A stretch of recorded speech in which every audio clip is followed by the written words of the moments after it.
I'll wait for John's thumbs up, Keegan.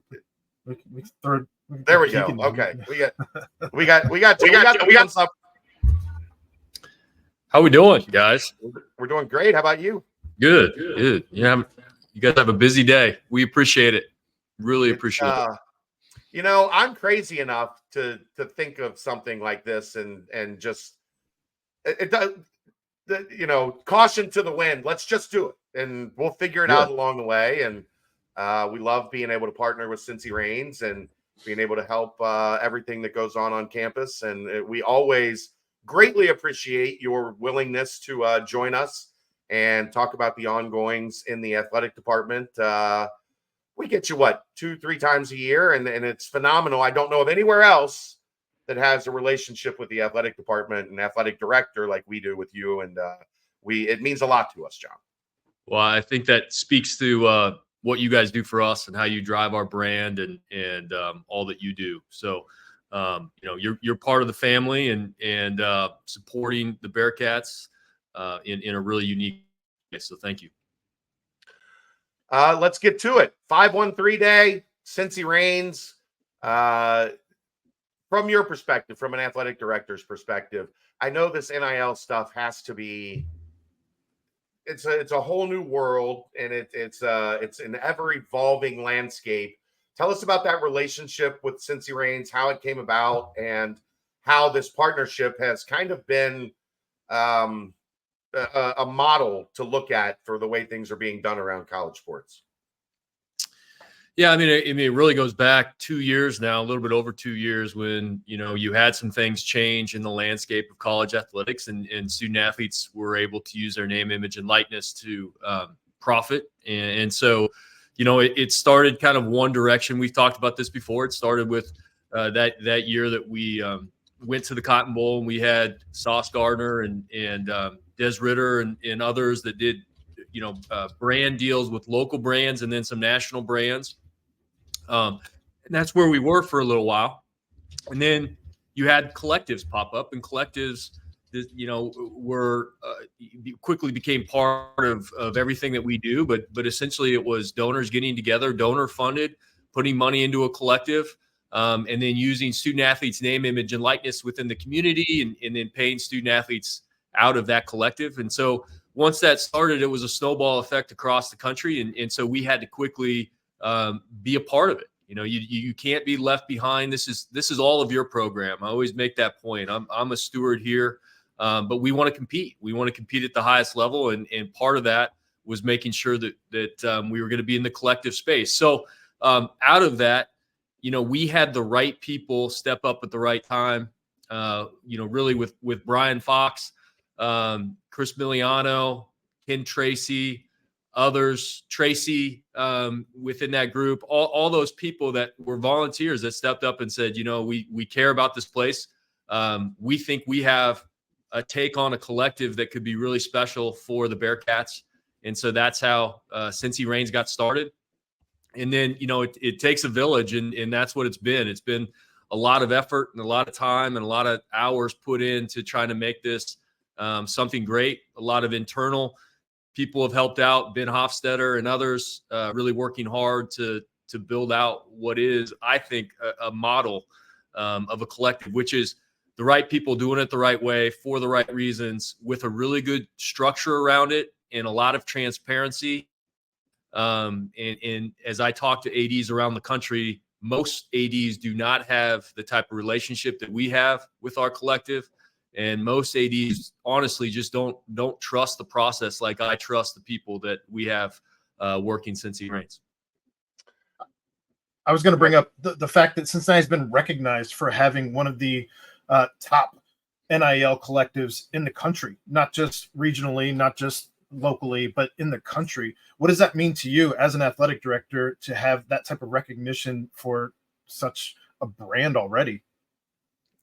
I mean, whenever you have disruption in a space like we've had in college athletics, you're either going to jump on board and try to be a leader in it, or you're going to follow, or you're going to be lagging behind. And so I think we've done the very former thing. You know, we've jumped into the space, tried to be a leader, tried to do it the right way with the right people, that means a lot. And you're right. We are known for our organization. We're known for the people that we have working it.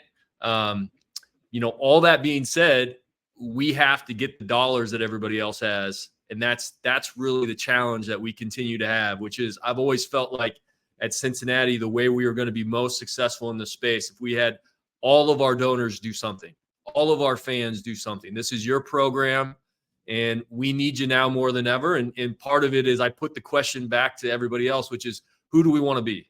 We want to be a team that goes out there and competes and wins championships. Then this is where we need to be. And I've always thought that if we could be kind of like the Green Bay Packers, where everybody has a little stake in the game and put some money into this, we can go out, we can retain our very best, which is the most important thing that we do. You got to retain your very best. We saw it this year in basketball coming out of this year. We had tremendous talent, and those individuals had opportunities around the country. But Wes and his team, through this collective and through the money that we were able to raise, were able to retain our top talent, and that will pay dividends going into next year. So you got to retain the talent you have, and then you got to get out into the space and be able to recruit top high school players and top transfers. And this is where we stand right now. Now, I do think things are going to change. We can get into that. There's been some reports about that. I think things are going to change, and it's going to be more of a revenue share model in the future. But for this year, we need you, and we need you to step up and support the program that you all love, so that we can be great. If all 180 of you in this room right now go to gobearcats.com/Reigns right now, you'll make a significant dent in where we're trying to get by midnight tonight. So I would implore all of you to do that as well. You mentioned the revenue sharing. That's got to be tough as an athletic director to know, okay, now there is this thing on the horizon where, there's significant amounts of money being mentioned as revenue sharing, but knowing you and knowing your thought process like we do, revenue sharing with the players is a good thing. Like they are part of the formula that brings that money into the university. So it's something you're going to have to make work if that's how it comes down. Yeah, I go back to a couple things I've been talking about, and for those that have heard me speak, I've done a couple speaking engagements and kind of touched on this, which is essentially, we have a tremendous thing to protect in college athletics. We do some amazing things. Number one, we give scholarships to young people, and we give opportunities to young people, and now we give NIL to young people that can't go get a side job. They're full-time student athletes, and they are putting so much time and effort into this. You cannot believe what they put into this. So we do that for these people, and a lot of these young people would not have had opportunities like this but for college athletics. Outside of the GI Bill, college athletics over the last 100 years has given more scholarship opportunities and more opportunities to young people than any other program in the country. The other thing that we do is we put, because of college athletics and what it represents, we've been able to put ourselves on the world stage in the Olympic Games. And a lot of our great Olympians came through college athletics. So there's that to protect as well. I think that we put out some of the best leaders in the country because of what it means to be a part of a team in college. You've got to be coached hard. You got to learn all those soft skills. And I always say that, you lose a game in front of 12,000 people in Fifth Third, and then you got to step up to a mic and answer questions from media, right? How many 18 to 22-year-olds have to do that, right? So they're driving our university brand. They create an opportunity for our alumni to come back every year. You think of homecoming for football, to be a part of this university, to stay a part of this university. We've seen all those reports of schools that have done well athletically and then have gone on and increased the outlook of their overall university. We certainly benefited from that when we went to the Cotton Bowl and the Peach Bowl. And so, all these things are special, and we need to protect it. The other thing that we have going for us, and this gets to your question, Chad, I'm getting there, which is we're a little bit of a victim of our own success. As college athletics, as a business property has been so successful, and live sports dominates your time on TV. That's what people want to watch. Outside of the NFL, which is king, college football is probably prince, and college basketball is not too far down below that in terms of what people want to watch. And it's more popular than ever. And because of that, revenues have gone into the program. And again, we're sort of a victim of that success, which is at some point when you have those types of revenues coming in, you're going to have an opportunity to give back to those that are helping to create that revenue. And it's time to do that. And it's our job within college athletics to figure out a way to do that and to do it appropriately, but also to protect this great thing that we have, which is college sports that is a framework and a passion for so many within our country. Let's talk about one of those teams.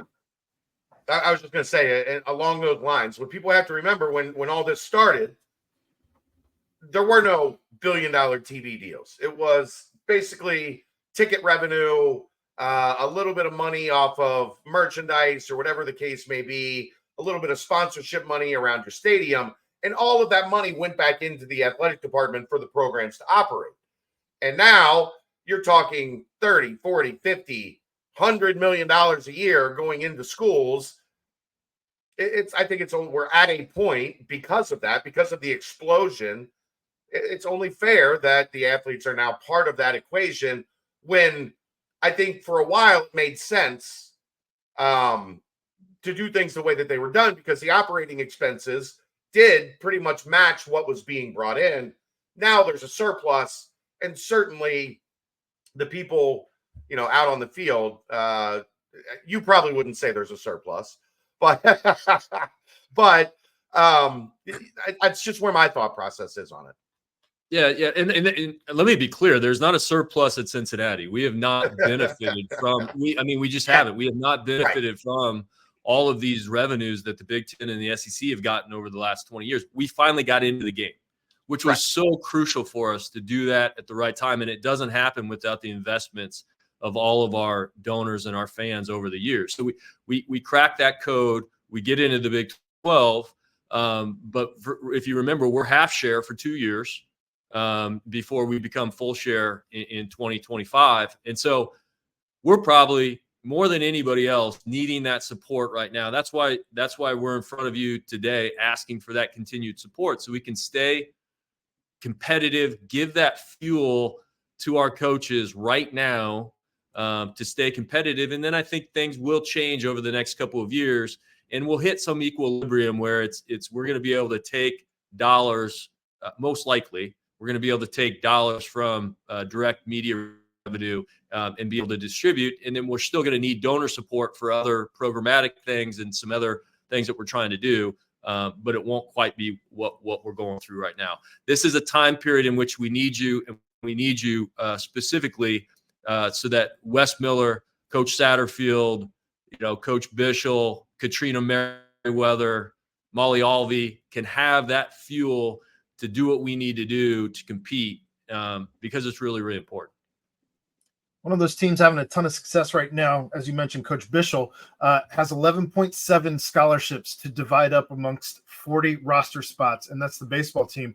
But what's the buzz been around the athletics offices with all of the recent success that Coach Bishel's been churning out, most recently with the 3-game sweep out of BYU?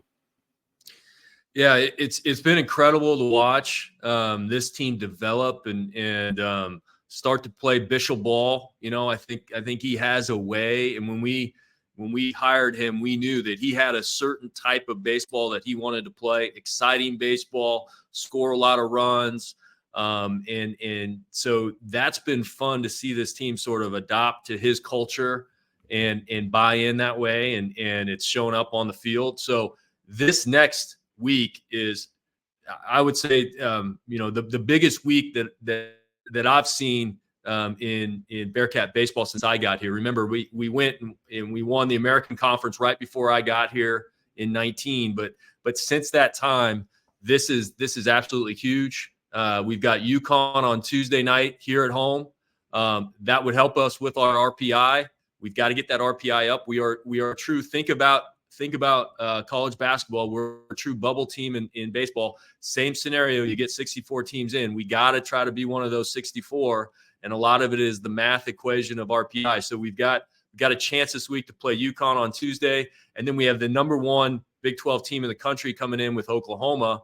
And we've got a 3-game series at home. And that is going to kind of determine where we're going to be bubble-wise going into the Big 12 tournament. But remember, we were picked last in the conference. And just to make that Big 12 tournament and to be able to go out and win the games we've won and really announce our presence of authority, to use a Bull Durham term, we've been able to do that with Coach Bischel. And I'm excited to see what we can do this week and at the Big 12 tournament down in Arlington, Texas. I'm curious. When you interview somebody like Coach Bischel for a job, do you walk out of the room the first time you talk to him, or the first time you talk on the phone, or whatever the case may be, and go, I think this guy might be different. I think we might be onto something here. Or like, take us through as an athletic director that process of, I'm sure there's times where you're like, well, I like this guy and I like this guy and I like this guy. Did he jump off the page as much as it seems like he did? He did, and we had several really good candidates too. So, and we had some different approaches. But what I liked about him was it was never a question about resources for him. It was a question about, can I come in and build my culture? And if I'm able to build my culture, we're going to win. He had this quiet confidence about his approach, and I remember talking to him about sort of how he approached recruiting. And he's an accountant by trade. We've kind of put that out there quite a bit, but he had this very detailed approach to the type of athlete he was looking for and the type of hitter that he was looking for and how he was going to develop those hitters, and then the type of pitcher that he wanted and how he was going to, I mean, he had it all mapped out. There was nothing that he hadn't thought of in terms of being a head coach. And he'd been a head coach for a long time at multiple levels and always won at that level. He cracked the code at each level. And so I've always thought that head coaches with a lot of experience bring a lot to the table. And that's kind of tracked with hires that I've made. The energy around basketball right now with Wes Miller, you can feel things kind of building. I know, last year everybody would like for that next step to have been taken to get into the tournament, but there was progress year over year again.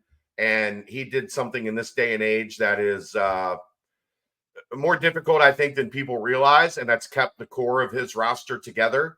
When, the Sharks were circling, as the NIL landscape has allowed for at this time, and was able to keep that group together in an era when that just doesn't happen a lot. And from an AD's perspective, do you look at that and go, okay, this makes me comfortable in the direction that things are heading, because people aren't looking to jump ship. People aren't looking to go entertain, whatever the highest offer is, and they're bought in on what Wes has growing here in the basketball program. No question. I mean, I think that those that have been around Coach Miller, you get the passion just jumps off the page. The work ethic just jumps off the page. That's all given. But I've always said, and I've used this analogy too. Like sometimes I think it's the growth of a program can happen over a 2-year period of time rather than just a one. So if you look back to when we went to the Peach Bowl, we needed that Peach Bowl team to get close to propel us into what was the Cotton Bowl team the next year. And I feel like that's a little bit of what happened this year. We had a lot of really good players. They needed to feel the Big 12 intensity. They needed to experience it. They needed to experience what it was like to lose those close games. And as you saw late in the year, they started to really kind of come together. And I think playing the best basketball of the year late in the year going into that Big 12 tournament. And I think that all that does is just create a hunger for next year. But to your point about, we had all these great players, but the hardest 6 weeks maybe of Coach Miller's year was the 6 weeks post getting done in the NIT, because it was a mad rush by he and his staff to get out and see all of our current players, number one, to make sure that they lock themselves in, to continue to talk to our freshmen that are going to be coming in here, make sure that they're still locked in, and then also to go hit the transfer portal, and they continue to do that. But they've been working very, very hard to find the right fits of this team that has a great nucleus coming back. I think our fan base was ready to tip the ball the next week. They need a break. They're going to do some hard work over the summer and get even better. But I know our fan base is going to be fired up come November to see this team perform and head back into the Big 12 with even added confidence and some added gusto there. Football just got done with spring ball wrapping up, and the IPF is on its way. I know we're going to have somebody to talk more extensively on the IPF, but what's that whole project coming along meant to you as kind of an overseer in all of this? It's been fun to be a part of. Number one, because you start to see the drawings. Architects and construction workers and managers are unbelievable. That's one thing I've learned. I mean, just to the point where you have a hole in the ground and then what it's starting to look like and become. I'll never understand it. They're amazing at what they do, but it's starting to rise, and you can see what it's going to look like, and every day you drive by it, you see something new being added to it. But 100,000 square foot performance center next to a brand new indoor facility is going to be spectacular. It's going to be a game changer for us. And, we've got so many people working hard to make sure that stays on track, on budget, and that we can move into this, in just about a year, maybe a little less than a year. So, we're excited about it. And I can tell you that it's going to be an absolute game changer. It's going to be one of the best facilities in the country. Chad's got the dogs barking. 513 day. What can you say? They're excited. They're excited about 513 day. No, like I said, during the day, people walk their dogs right past my house all day because there's just one big circle in our subdivision. And anytime they got the sense that somebody might be walking by, they want to say hello. So, and I'm not allowed to. Do you kind of feel like you're running a telethon a little bit? I mean, is there a little bit of a fun feel? Yeah. Those old school PBS, like you should have had a bunch of people with phones and just, picking up. I looked into, how they have those, like the green screen backgrounds. I looked into getting a digital background that was just people answering phones behind me, but I couldn't find one that looked right. You could have mixed in some Anna Green Gables episodes, in between. Right. That would have been the true way to do it. Aaron, I'm a little young for that, but you are. Chad knows what I'm talking about. We have maybe I think this is the most people who have been in here all day. We did have about 240-ish. So I know you have a kind of a hard out here in about 5 minutes. So I want to give you the space to anything else that you want to talk about here as you have the biggest draw that we've had thus far today. I think it goes back to, I truly believe this is your program. And this is a dynamic landscape in college athletics. It's going to continue to change. And I think we're going to find an equilibrium at some point fairly soon. But right now, we've got commitments to student athletes that we need to fulfill, and we need to make sure that we have everybody on board to help us do that. It means a lot, and trust me, when you sign up to be a part of this, we're going to pull you in tight. You're going to be able to do special things. We're going to still try to make sure that we're having some fan fests and taking people out to higher ground and all of those things. So if you're a part of this, you're a part of the family. This is just one extension of you being a Bearcat fan, and it really means a lot to the people at Cincy Reigns, who again are volunteers putting in their time And if we all do this together, we can be the best in the country, and we can win championships. So we need people to go to gobearcats.com/range, check it out, donate what you can. Understand there's different levels of what you're able to donate. But when you do, you're a part of everything that we do. And it means a lot. If everybody that's in the room donated now, we'd be halfway to that 513 number that we're trying to accomplish today. And that would make everybody happy, right, John? That's right. And the perfect day to do it, right? 513. This is Cincinnati through and through. We wear our city's name across our chest. We're really proud of that. We hope we do you proud in everything that we do. We're producing great young people that will continue to get out into our workforce and give back to this city. And so just know that behind the scenes, there's great people here, great coaches, and obviously great young men and women that you should all be proud of. I'll put you on the spot before I let you go. Nippert Stadium, Fifth Third Arena, indoor practice facility. What's next? Yeah, get the indoor practice facility built. Yeah, I mean, that's such a big undertaking. We want to make sure that we get that and do it the right way. We will. It will be spectacular. I don't know exactly what's next, to be perfectly honest. I know there's investments that we want to continue to make in men's and women's basketball and baseball, and some other things that we want to do around our soccer stadium to help that program out. But for the most part, we've done a heck of a lot recently. I should always mention that I'm gonna have a coffee with Cunningham coming up, and we're gonna do a behind the scenes look at our new men's and women's golf facility that we did in Norwood, which is a really unique facility. So we'll kind of show a video.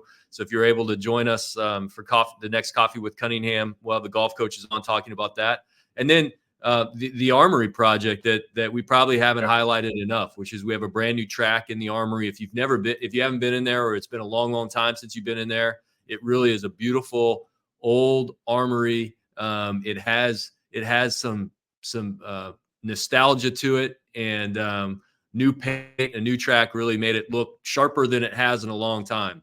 And so, I don't know what we'll do long term with that facility, but we were able to really spruce it up here recently, and we're putting a lot of emphasis on all of our sports and trying to get to that Big 12 level. Glad to hear the Armory got a much needed facelift. Yeah, that's a good way to put it. Yes, it got a facelift, and it is you walk in there, it's the place that time forgot a little bit, but there's nostalgia there. I brought a donor in that hadn't been in there since she was watching games, with her, I think, grandfather, and a tear came to her eye. I mean, it is really kind of, there's something special about it. Phyllis and Bob donated all the way from London. Hi, Phyllis and Bob. That's awesome. That's awesome. Phyllis and Bob. Good to hear from Phyllis and Bob, and safe travels back to Cincy for them. All right. Well, John, we appreciate it. We know you've got another commitment here at 1:30, so we want to get you out of here on time. But thank you for all the updates, and thank you for allowing us to be part of something as large as this. We're 90 minutes in. We've only got 8.5 hours to go. I love it. You guys are putting in the hard work for this. Go Bearcats. We're going to get after it here. Come out and watch baseball. That's the assignment for everybody here too, is make sure we pack the house. This team deserves it. They've done an awesome job. And if we could get great crowds and win some games, we're going to be in a great position to potentially make the NCAA baseball tournament. So go Bearcats. Thank you. Appreciate it, John. All right. See ya. Thanks, John. Just for a heads up for those listening along, UConn Education Day, Tuesday, 11 a.m., home game. Then Thursday, Oklahoma, as John mentioned, the first place team in the Big 12, 5 p.m. game time. It's Super Mario night. Not sure what that means. Don't know what Education Day is on Tuesday either, but that's where we're at. Friday, May 17th, 5 p.m., Bark in the Park. Bring your puppers. Also, post-game season ticket holder autographs. So if you do own those season tickets, you can go get your autographs from those hopeful to be playing in the big show one day. And then on Saturday, May 18th, 12 p.m., the final game of the regular season. Senior day and post-game kids run the bases and autographs. So if you weren't able to get to those post-game season ticket holder autographs on Friday because you did not have season tickets, looks like you can get autographs and kids can run the bases. So fun for the whole family there on Saturday, May 18th. 11 a.m. tomorrow. That's tempting. It's tempting. The only problem with Tuesdays is we have a very small window to get Kelsey from school to volleyball practice on Tuesdays. So if nothing else, I'm going to try to get there tomorrow, but then on the road for basketball recruiting this weekend. So, but make sure you get out. Businessman special, 11 a.m. Early lunch. Wolfie, maybe we'll talk about this later, but you'd think the Armory could be converted into the basketball practice facility and then have a different building for track. If you've been to any